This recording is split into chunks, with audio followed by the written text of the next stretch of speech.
L'homme sait assez souvent ce qu'il fait, il ne sait jamais ce que fait ce qu'il fait.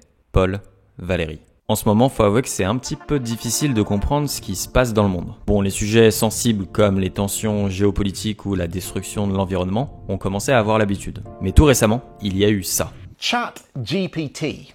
Maybe you've heard of it. If you haven't, then get ready. Et en voyant toute l'excitation autour de ChatGPT, ma réaction a plutôt été celle-là. C'est un bordel. La démocratisation de l'intelligence artificielle vient rajouter une couche d'incertitude à un monde déjà bien incertain. Mais où est-ce que tout cela nous mène ? Moi, c'est Victor de la chaîne La Fabrique Sociale. Et moi, c'est Jean-Loup de la chaîne Après la bière. Et avec Victor, on s'intéresse énormément à l'impact qu'a la technologie sur notre société. Et en ce moment, faut avouer qu'on est quand même un petit peu largué. Il semblerait qu'elle se développe un petit peu trop vite pour nos pauvres petits cerveaux de primates. I think things are getting weird, and they're getting weird fast. Alors, on a décidé de se pencher sur le sujet à travers non pas une, mais une série de vidéos, histoire de comprendre dans quelle direction nos innovations technologiques allaient nous emmener. Pour commencer, on va tenter de comprendre comment des technologies passées ont pu bouleverser notre société, pour le meilleur comme pour le pire. Bienvenue dans le premier épisode de la série Moloch quand la tech nous submerge. C'est parti.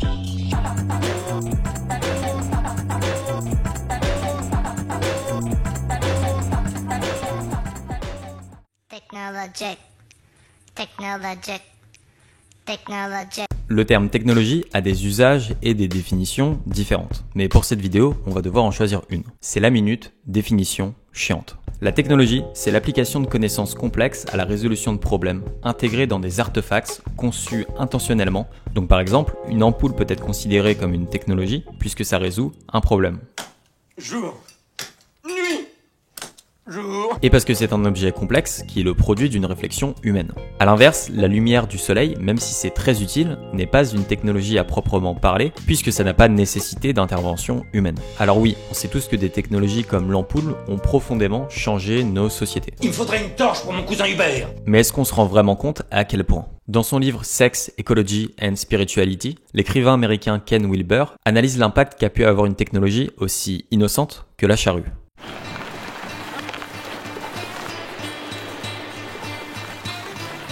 La charrue, comme toute technologie, a un objectif principal. En utilisant la force animale, on pouvait gagner du temps pour labourer la terre, augmenter la production de nourriture et donc diminuer les risques de famine. Mais l'adoption massive de la charrue aurait eu tout un tas de conséquences imprévisibles sur notre monde. Lorsqu'une technologie est adoptée par une société, elle remplit non seulement un objectif principal, mais elle provoque également, malgré elle, d'autres changements. C'est ce qu'on appellera un effet indirect. Selon de nombreuses recherches, la charrue aurait pu avoir des effets indirects extrêmement importants sur nos sociétés, à commencer par nos croyances religieuses. Il y a des milliers d'années, nos ancêtres chasseurs-cueilleurs étaient certes croyants, mais d'une manière assez originale. Nos ancêtres attribuaient souvent un esprit aux êtres vivants, comme les animaux, mais aussi aux choses inanimées, comme les pierres ou le vent. A type of religion that sees personhood in non-human entities like landscape, objects, and natural phenomena. C'est ce qu'on appelle l'animisme. Et l'adoption massive de la charrue, qui nécessite l'exploitation animale, aurait pu précipiter la disparition de cette croyance. I can let an animal have a free and sovereign life and be a predator and be part of that and still kind of be animistic, but I can't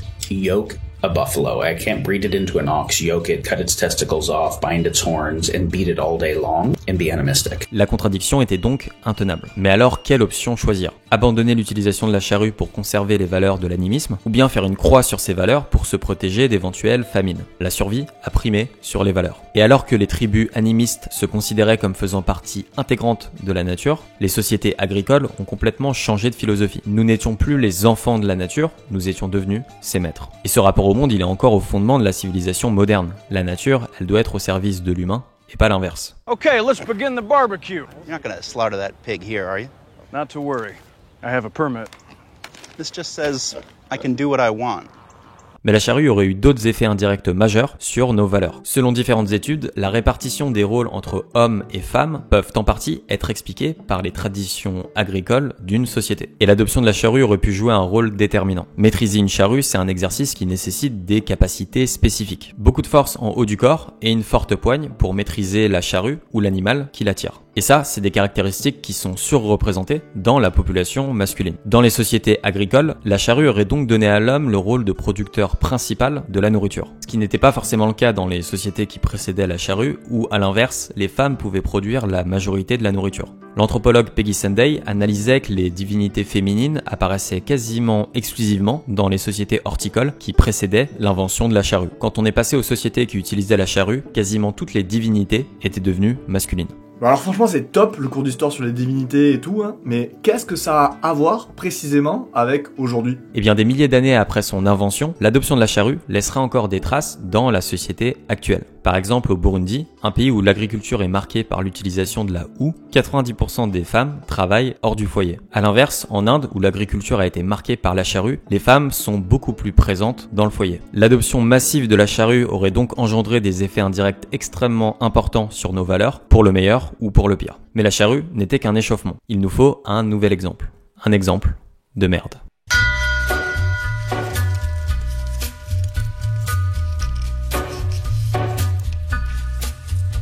À Londres, au 19e siècle, le transport des habitants et des marchandises était assuré par un moyen de transport un peu particulier, le cheval. Pour assurer la mobilité de sa population de plus en plus importante, Londres devait donc employer les gros moyens. On estime qu'en 1900, la capitale anglaise disposait d'au moins 100 000 chevaux pour déplacer les Londoniens.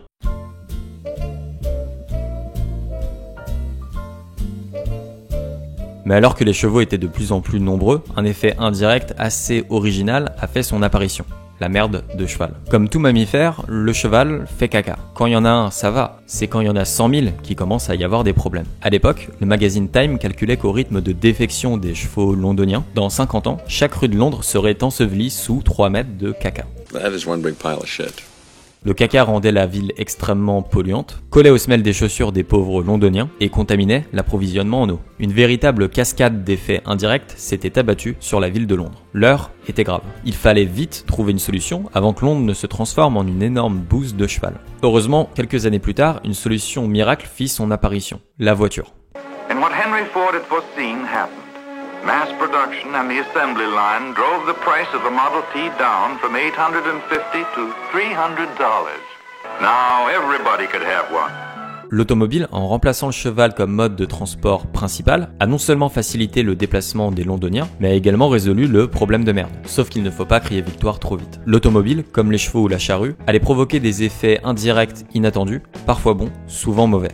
Par exemple, la prolifération des pots d'échappement a grandement contribué à l'accélération du changement climatique. Mais au-delà de son impact environnemental désastreux, la voiture a également eu des effets indirects catastrophiques sur nos cerveaux. En 1911, l'ingénieur américain Thomas Midgley découvre le plomb tétraéthyle, une molécule qui va permettre de rendre le moteur des voitures moins bruyant. La solution est rapidement adoptée par les constructeurs automobiles du monde entier. Sauf que Midgley, ce petit filou, a caché une information importante au grand public. Le plomb tétraéthyle est une molécule extrêmement nocive qui attaque le cerveau des personnes qui la respirent. According to a study published in 2022, more than half of the current US population were exposed to high levels of lead in early childhood. The authors estimate that in aggregate, lead caused a loss of more than 800 million IQ points. The world is less intelligent today because of leaded gasoline. Tous ces effets indirects ont seulement été compris des décennies après qu'ils aient affecté notre monde. Les dommages causés, eux, sont irréversibles. Clairement, tes deux exemples ont de quoi encourager l'humanité à un minimum d'humilité quand elle diffuse une nouvelle tech. Et c'est d'autant plus vrai lorsque nous rendons une technologie accessible au monde entier, quasi instantanément, d'à peu près partout, tout le temps et gratuitement. On va maintenant se pencher sur une technologie plus récente. Alors, comparé à la charrue, c'est pas non plus hyper difficile. Le moteur de recherche de Google sorti en 1998.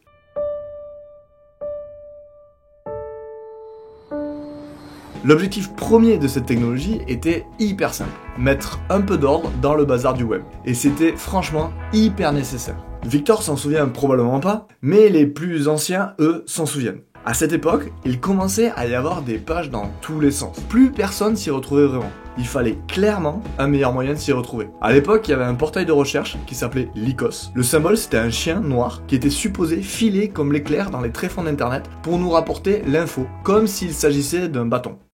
Lycos, go get it. On connaît tous ces chiens qui font semblant de rapporter le bon bâton en remuant la queue, tout fiers d'eux, alors qu'en fait ils ont un vieux sac plastique entre les crocs. Le chien de Lycos, c'était pareil, mais avec les infos de la toile. Personne à l'époque n'avait réussi à faire sens de toute cette information qu'il y avait sur le web. Et c'est là où Google est arrivé avec un algorithme qui est depuis entré dans la légende. PageRank. Cet algorithme partait du principe très simple que plus il y avait de liens qui pointaient vers votre site, plus la probabilité était grande que votre site soit pertinent. Et ça a complètement changé le game. Google avait des réponses bien plus pertinentes que les autres. Et en l'espace de 4 ans, Google a mis le chien fou de Lycos en PLS et est devenu le leader du marché avec un moteur de recherche digne de ce nom. Alors en plus, on a du mal à y croire aujourd'hui, mais il y avait 0 pub à l'époque sur Google. Les fondateurs de Google s'étaient même exprimés publiquement contre le lien entre publicité et moteur de recherche. Juste, il est un peu nul ton exemple, non? Parce que là, tu décris une technologie avec des effets positifs. Moi, j'avoue, tout ce qui m'intéresse, c'est les trucs bien négatifs. Oui, mais en fait, pas du tout. Parce que certes, ils avaient 0 pub, mais ils avaient surtout 0 modèle économique. Et quand les investisseurs ont sonné la fin de la récré et que la bulle internet a éclaté... Fucking shit. Google a dû, pour survivre, reconsidérer sa position un peu idéaliste quant à la pub.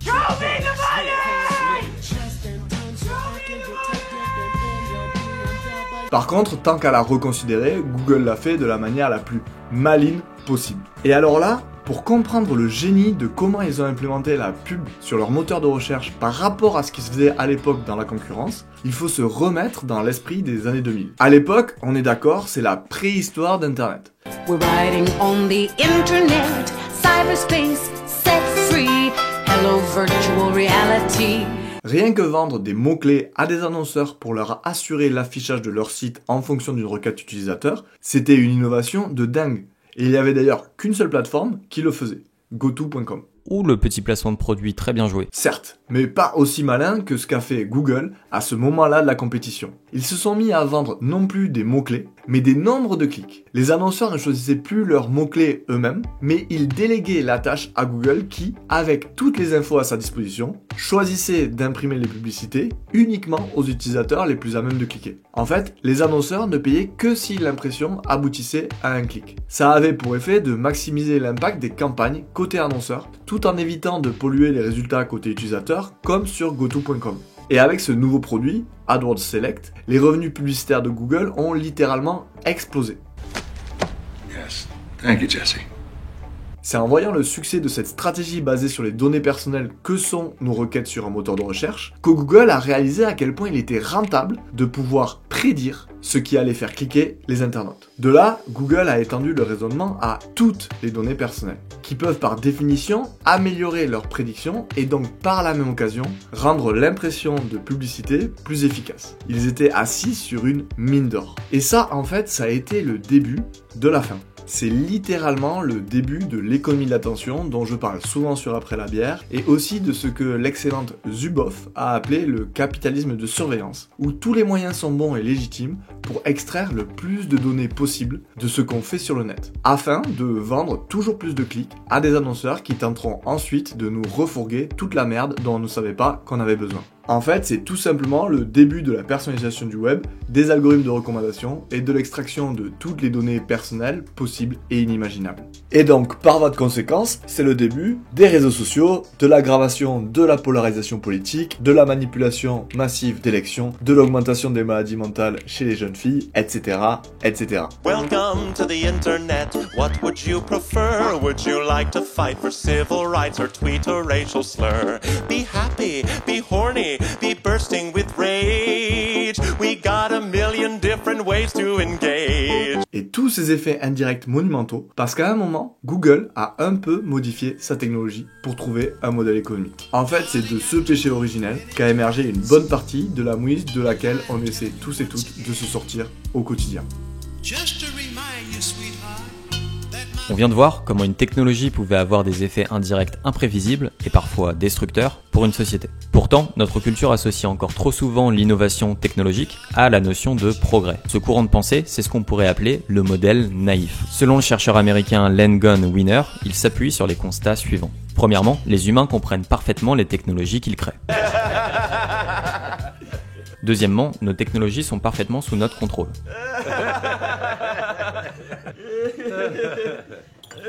On peut donc opposer au modèle naïf un modèle de pensée plus réaliste. Appelons-le le modèle humble de la technologie. Le modèle humble fait des propositions opposées au modèle naïf. Premièrement, on ne comprend pas toujours nos technologies. Merde, J'ai jamais remarqué qu'il y avait une horloge là à cet étage. S. C'est une bombe.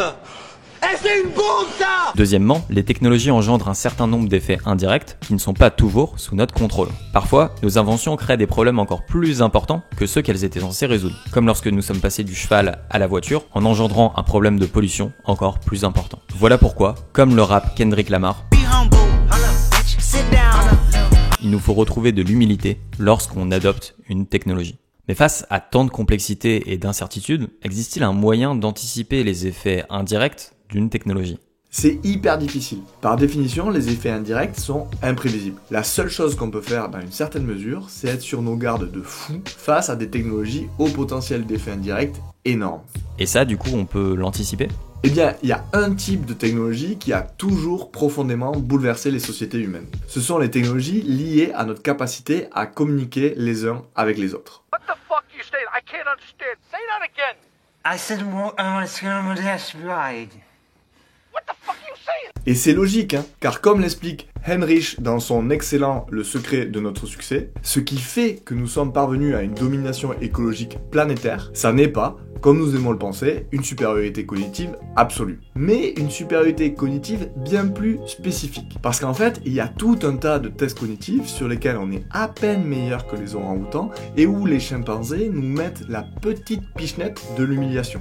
Non, là où vraiment on sort du lot et où on écrase nos lointains cousins, c'est dans nos capacités d'apprentissage social et dans notre aptitude à acquérir le savoir-faire accumulé dans la culture dans laquelle on grandit, au travers notamment de la langue, des coutumes, des normes, de la maîtrise des outils. Ce sont nos savoir-faire culturels et non notre génétique qui permettent aux communautés humaines de survivre dans tant de milieux différents et dans des températures tellement extrêmes que même les loups arctiques sont dans le dur. C'est à cet apprentissage et à cette transmission culturelle que nous sommes particulièrement bien adaptés. Et cette supériorité dans le domaine de l'apprentissage social est décuplée par l'utilisation de technologies qui permettent de communiquer encore plus rapidement et encore plus efficacement. D'où l'importance pour les groupes humains des technologies qui améliorent ce qui est la raison première de notre dominance écologique, la communication. L'évolution culturelle cumulative, où chaque génération en sait plus que la précédente et parvient ainsi à mieux s'adapter à son environnement, est depuis des centaines de milliers d'années, et aujourd'hui encore, la force centrale de l'évolution humaine. Lorsqu'on observe l'évolution culturelle humaine, on s'aperçoit en fait que chaque grande phase historique correspond à une nouvelle technologie de la communication. Et en fait, en prenant ce léger recul historique de 2 millions d'années, on comprend mieux pourquoi les technologies qui changent notre capacité à communiquer les uns avec les autres génèrent autant d'effets indirects. Ces technologies augmentent notre pouvoir collectif, dont on se sert la plupart du temps pour modifier notre environnement pour qu'il fasse à peu près ce qu'on veut qu'il fasse. Les innovations technologiques dans le domaine de la communication, ce sont des graines d'ouragan d'effets indirects. Et il y a un ouragan force 5 en approche qui pourrait tout détruire sur son passage. Now, you may have heard of ChatGPT. It's a popular online chatbot which is powered by artificial intelligence. Our technology correspondent, Zoe Kleiman, explains how this all works. I don't know what your idea of a good time is, but this ain't it. On a vu que les technologies engendraient des effets indirects importants et imprévisibles. On a aussi vu que les technologies qui touchaient à la communication humaine avaient tendance à révolutionner nos sociétés. Et c'est donc tout à fait normal que ChatGPT soit perçu comme une technologie révolutionnaire, mais aussi avec un potentiel de destruction inédit. Certains experts vont même jusqu'à considérer les grands modèles de langage comme des dangers civilisationnels. Mais comment ? Et quels seront les effets indirects des grands modèles de langage et plus globalement de l'intelligence artificielle ? La réponse dans le prochain épisode. En parlant de prochain épisode, le prochain sera sur ma chaîne. On en a prévu 6 en tout. Parce que faire simple, c'est moins drôle. On diffusera les épisodes de manière alternée sur nos deux chaînes. Donc si vous voulez suivre la série et finir par comprendre son titre, abonnez-vous aux deux. Et n'oubliez pas d'activer les cloches. Salut, salut. Ciao, ciao.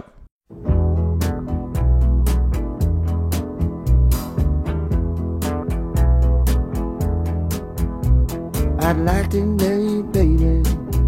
Keep my baby too.